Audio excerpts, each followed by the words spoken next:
मुंबई की सर्द रात थी। तेज बारिश और आंधी ने खिड़कियों को जोर से हिला दिया। कमरे में बारिश की आवाज के बीच अन्वी का बदन तप रहा था। वह बुखार से बेचैन थी। तभी दरवाजे पर किसी ने दस्तक दी। अन्वी ने कांपते हुए दरवाजा खोला। सामने एक अजनबी खड़ा था। वह व्यक्ति अंदर आया और खिड़कियां बंद कर दीं।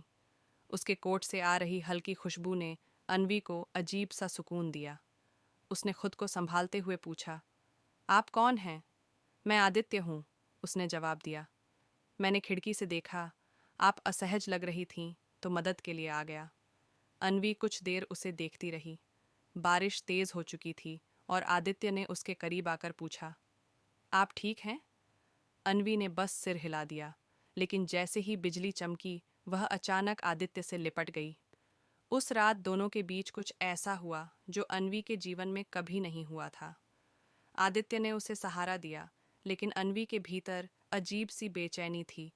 क्या यह सब सही था? अगले दिन जब अन्वी की तबीयत कुछ ठीक हुई, तो वह सोचने लगी कि आदित्य कौन था और वह क्यों आया था। उसी समय नर्स ने उसे प्रेगनेंसी रिपोर्ट थमाई। अन्वी का चेहरा शर्म से लाल हो गया। कुछ महीने बीत गए। अन्वी अब अपने 7वें महीने की प्रेग्नेंट थी, लेकिन एक सवाल उसे हर रोज परेशान करता था। क्या वह रात सही थी? फिर एक दिन उसे पता चला कि आदित्य उस रात किसी और मकसद से वहां आया था। उसने जो सोचा था वह सच नहीं था। आगे की कहानी में अन्वी की यात्रा, उसके सवालों के जवाब और आदित्य के असली इरादों का खुलासा होगा। मुंबई के मरीन ड्राइव पर उमस भरी हवा के बीच अन्वी खामोशी से खड़ी थी। उसका दिल अनगिनत सवालों के जाल में उलझा हुआ था। बारिश अब रुक चुकी थी, लेकिन अन्वी के मन में बसी उस रात की यादें आज भी बिन बुलाए मेहमान की तरह लौट आती थीं। उसने खुद को संभालते हुए टैक्सी ली और अपने घर की तरफ निकल पड़ी।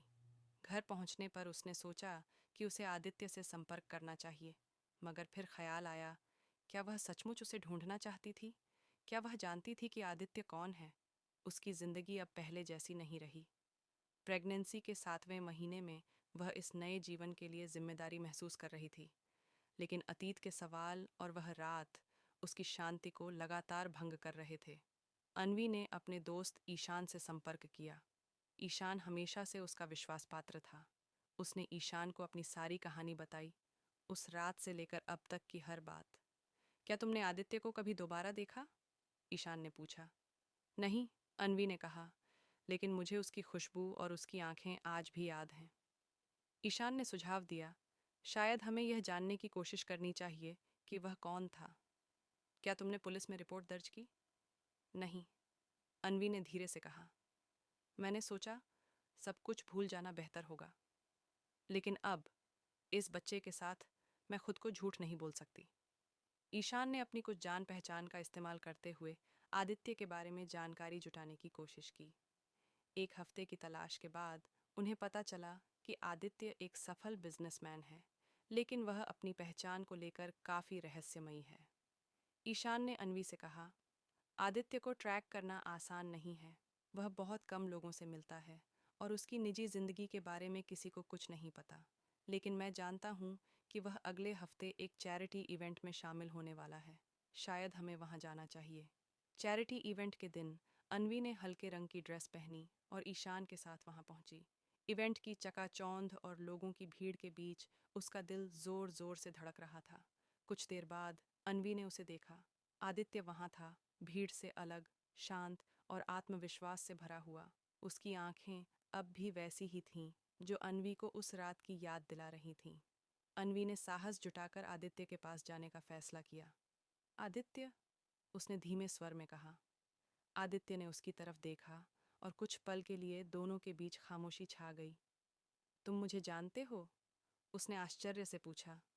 हाँ, अन्वी ने कहा, हम पहले मिल चुके हैं। आदित्य ने उसे एक शांत कोने में ले जाकर पूछा, तुम्हें क्या चाहिए? अन्वी ने सीधे कहा, मैं जानना चाहती हूँ कि उस रात क्या हुआ था। तुम मेरे घर क्यों आए थे? और और तुमने मुझसे क्या छिपाया? आदित्य कुछ पल के लिए खामोश रहा। फिर उसने कहा, उस रात मैं तुम्हारे घर के पास एक मीटिंग से लौट रहा था। मैंने देखा कि तुम्हारी खिड़की खुली थी और बारिश अंदर आ रही थी।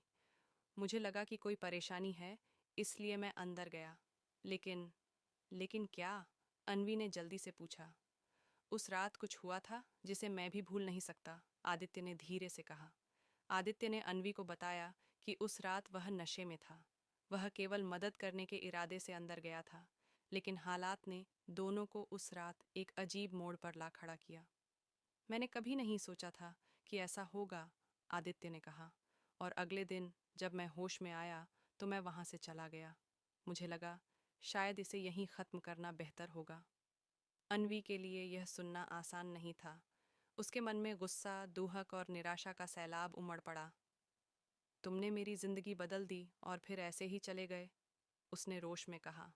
आदित्य ने अपनी गलती मानी और कहा, मैं तुम्हारे और बच्चे की जिम्मेदारी लेने के लिए तैयार हूँ। मुझे पता है कि मैं तुम्हारा विश्वास तोड़ चुका हूँ, लेकिन मैं इसे सुधारना चाहता हूँ।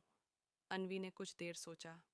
वह जानती थी कि आदित्य को माफ करना आसान नहीं होगा, लेकिन उसे बच्चे के भविष्य के बारे में भी सोचना था। आदित्य ने अन्वी को समय और स्पेस देने का वादा किया। उसने कहा, तुम्हें कोई भी फैसला लेने की जल्दी नहीं है। मैं बस इतना चाहता हूँ कि तुम जानो, मैं तुम्हारे साथ हूँ। आने वाले महीनों में अन्वी ने खुद को समय दिया। उसने अपनी जिंदगी को फिर से समझने और जीने की कोशिश की। उसने तय किया कि वह अपने बच्चे को एक मजबूत और आत्मनिर्भर महिला के रूप में बड़ा करेगी। यह कहानी यहाँ खत्म नहीं होती। उनके रिश्ते की शुरुआत उस अजनबी रात से हुई थी, लेकिन अब वे इसे प्यार और विश्वास की एक नई यात्रा में बदलने के लिए तैयार थे। इस कहानी का पार्ट 2 सुनने के लिए कमेंट में पार्ट 2 लिखें।